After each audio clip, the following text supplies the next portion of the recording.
السلام علیکم. کہانی کو آخر تک پورا سنیے گا اور اگر آپ چینل پر نئے ہیں تو سبسکرائب ضرور کیجیے گا. میرا نام محمد یوسف ملک ہے. سری نگر کے بتہ مالو علاقے کا رہنے والا ہوں اور آج کل ایک ٹور اینڈ ٹریول ایجنسی چلا رہا ہوں. ایمان و ہدایت کی طرف واپسی کی میری حقیقی کہانی بڑی دلچسپ ہے. شاید کچھ لوگوں کے لیے باعث عبرت ہو، اس لیے قائرین کے ساتھ شیئر کرنا چاہتا ہوں. میں 1975 میں سری نگر میں پیدا ہوا. 1997 میں ایس پی کالج سے گریجویشن کی. اس سے چند سال قبل ہی ایکٹنگ اداکاری کے ساتھ میری دلچسپی بڑھ گئی تھی اور میں کچھ مقامی سیریلز اور ڈراموں میں کام کر چکا تھا. گریجویشن کے بعد فلم نگری کی چکا چوند نے مجھے بیٹھنے نہ دیا اور میں پیشہ ورانہ مہارت اور ڈگری حاصل کرنے کے لیے نوئیڈا میں قائم Asian academy of film and television پہنچ گیا، جہاں میں نے ایکٹنگ کی ڈگری کے کورس میں داخلہ لیا. یہاں میرا تربیتی کورس ابھی جاری تھا کہ ممبئی کی فلم نگری اور ٹیلی ویژن پروڈکشن کمپنیوں کی طرف سے مجھے آفر ملنے شروع ہو گئے. چنانچہ میں نے کئی ٹیلی سیریلز، ایڈ فلموں اور فیچر فلموں کا کام ہاتھ میں لے لیا. ان میں سے بالی ووڈ کی 2 فلمیں قابل ذکر ہیں جن کے نام LOC اور تم بن ہے. ٹی وی سیریلوں میں سفر، قسم، سانس اور جذبہ وغیرہ شامل ہیں. اس کے علاوہ ماڈلنگ کا کام بھی مجھے آسانی سے مل گیا. دن رات اور کبھی کبھی 24 گھنٹے مسلسل شوٹنگ کا کام کرتے رہنے سے پیسہ خوب آنے لگا، شہرت میں بھی اضافہ ہونے لگا اور زندگی بھی بسر ہونے لگی. لیکن جو چیز چھن گئی اور جس نے میرا جینا دوبھر کر دیا وہ سکون قلب تھا. ہر مادی چیز میسر ہونے کے باوجود ہر دن ہر بے چینی، بے قراری اور بے سکونی کے تیر نشتر میری روح کو چبھنے لگے. بے حد مصروفیات کے ایسے ہی شب و روز زندگی کو جوں تو گزارنا میرا معمول بن گیا. شراب، شباب اور کباب کے اس ماحول میں کبھی کبھی جب اذان کی آواز میرے کانوں میں پڑتی تو یک لہجہ میرا خفتہ ایمان بیدار ہونے لگتا اور پیدائشی مسلمان ہونے کا احساس تھوڑی دیر کے لیے مجھے جھنجھوڑ کے رکھ دیتا. لیکن چند ہی لمحوں کے بعد پھر یہ سب کچھ ذہن سے محو ہو جاتا.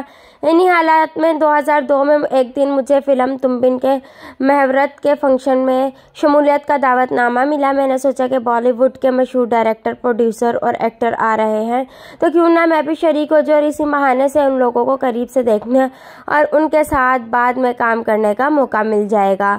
چنانچہ ہوٹل تاج میں یہ فنکشن رات کو شروع ہوا اور میں نے دیکھا کہ بالی ووڈ کے اداکارائیں اور اداکار نہایت قیمتی گاڑیوں میں زرق برق لباس پہنے ہوٹل میں داخل ہو رہے ہیں اور وہاں موجود لوگ ان کو نہایت شوق سے دیکھ رہے ہیں کہ کیسی لائف ہے ان لوگوں کی. میں ایک طرف کھڑا یہ سارا تماشا دیکھ رہا تھا. اسی موقع پر ایک بڑی کمپنی کو ایک خاص پروڈکٹ لانچ کرنا تھا جس کے لیے مختلف ممالک سے 52 سے زائد مشہور ماڈلز اور حسیناؤں کو بلایا گیا تھا جن کو وہاں پر ماڈلنگ کرنی تھی. ایک بڑے ایئر کنڈیشن ہال میں یہ فنکشن ہو رہا تھا. سب مدعوین کی عمدہ ڈنر سے خاطر توازہ کی گئی.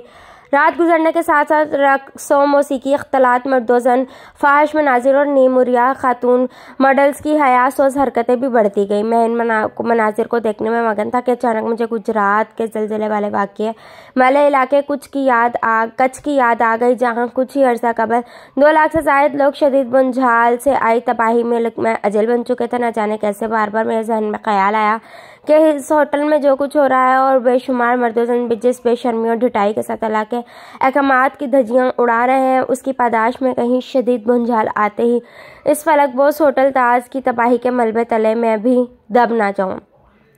یہ احساس گہرا ہوتے ہی میں نے اپنے آپ کو تسلی دی کہ یہ شیطانی وسوسہ ہے، حالانکہ اصل میں اللہ کو اپنے اس بندے کی ایمان کی طرف واپسی مطلوب تھی. اسی اثناء 4 میں میری آنکھوں نے یہ عبرتناک منظر بھی دیکھا کہ فنکشن میں جو ماڈلز، گرلز اور دیگر حسینائیں ہاتھوں میں جام لے کر اپنے عریاں بدن کی نمائش کرتے ہوئے شیطانی میوزک کی تال پر تھرک تھرک کر مردوں کو مزید گمراہ کر رہی تھی، وہ شراب کے جام ڈلنے کے بعد نشے کی حالت ہی میں ایک ایک کر کے دھڑام سے نیچے گر کر بے ہوش ہو گئیں. اس حالت میں ان کے عریاں بدن بے حس و حرکت پڑ گئے، ان کے خوبصورت بال فرش پر بکھر گئے اور وہ وامٹنگ کر گئیں. اسی حالت میں ڈسکو ڈانس کرنے والے مرد و خواتین اپنے جوتیوں سمیت ان حسیناؤں کی بکھری زلفوں کو اپنے جوتوں سے بری طرح روندنے لگے. حالانکہ کچھ ہی دیر قبل لوگ ان خوبصورت لڑکیوں کی طرف دیکھ دیکھ کر ان کی بظاہر نظر آنے والی خوشحال زندگی پر رشک کر رہے تھے.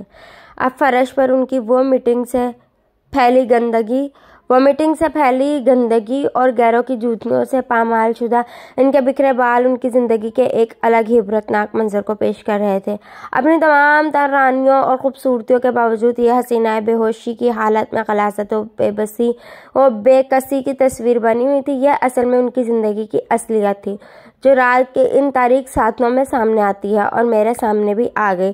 حالانکہ دن کی روشنی میں لوگ ان کو رشک بھری نظروں سے دیکھتے رہتے ہیں، اب مجھے ہوٹل تاج کے ایسی ہال میں نظر آنے والی اس غلاظت بھری زندگی سے نفرت ہونے لگی، اور میں نے دیکھا کہ ایسی حال میں ہو کر بھی میرے پسینے چھوٹ رہے ہیں۔ مجھے گھٹن ہونے لگی اور میں نے جلدی سے ایکسٹ تلاش کر کے برق رفتاری سے باہر چھلانگ ماری اور برآمدے میں موجود پانی کا پورا جگ گٹاگٹ پی لیا۔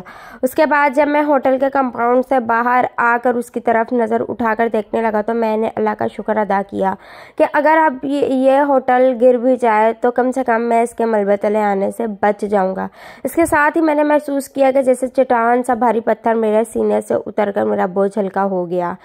میں اپنے فلیٹ پر آ کر لیٹ گیا اور پہلی بار مزے کی نیند سو گیا۔ یہ گویا ایک غیبی الہام تھا۔ اسی دن سے الحمدللہ میں نے مسجد کا رخ کیا۔ اتفاق کی بات ہے کہ اسی دن شام کو شب برات کے موقع پر مسجد میں ایک بزرگ آئے ہوئے تھے جنہوں نے عشاء کے بعد اپنا بیان اس قدر متاثر کن انداز میں دیا کہ بہت سے دوسرے لوگوں کی طرح مجھے بھی لگا کہ بعض موصوف ساری باتیں میرے ہی لیے بیان فرما رہے ہیں۔ 10,000 کا مجمع ان کے سامنے تھا اور موضوع سخن ان کا آخرت تھا۔ میں بے حد متاثر ہوا، میری آنکھوں سے بے اختیار آنسو ٹپکنے لگے اور میں اپنی پچھلی زندگی بالخصوص فلمی دنیا میں 4 سال تک گزرے ہوئے شب و روز پر بے حد شرمندہ ہوا جو اللہ کی نافرمانی اور معصیت میں ضائع ہو گئے تھے۔ اس انقلاب سے عارضی طور پر میرے روزگار کے وسائل بظاہر ختم ہو گئے، لیکن اللہ نے اپنے خاص کرم سے نوازا۔ تاج ہوٹل کے فحش فنکشن سے بھاگ کر نکل جانے کے دوسرے دن میری جیب میں صرف 10 روپے تھے۔ میں ممبئی میں تھا اور سری نگر میں اپنے گھر سے پیسے منگوانے کے لیے فون کال کرنی تھی، لیکن میرے پاس فون کرنے کے لیے بھی رقم نہ تھی۔ پھر میں نے اللہ سے التجا کی کہ کسی کے آگے دستے سوال دراز نہ کرنا پڑے۔ اسی دوران میں باہر نکلا تو کیا دیکھتا ہوں کہ 3 اجنبی آدمی میرا پتہ معلوم کر رہے ہیں۔ وہ مجھ سے ملے اور اپنے کاروبار میں بغیر سرمایہ لگائے مجھے شمولیت کی دعوت دی۔ پھر مجھ سے رخصت ہوئے تو تھوڑی دور جانے کے بعد ان میں سے ایک آدمی واپس آیا اور یہ کہہ کر یہ پیسہ آپ کا ہی ہے، رکھ لیجئے۔ مجھے 10,000 روپے کا نوٹوں کا پیکٹ ہاتھ میں تھما دیا۔ میں اپنے مولا کریم کے اس غیبی مدد پر حیران ہوا۔ یہ میرے اللہ کا پہلا کرشمہ تھا۔ اس کے بعد تھوڑے ہی عرصے میں میرا ٹور اینڈ ٹریول کا اپنا کاروبار شروع ہو گیا۔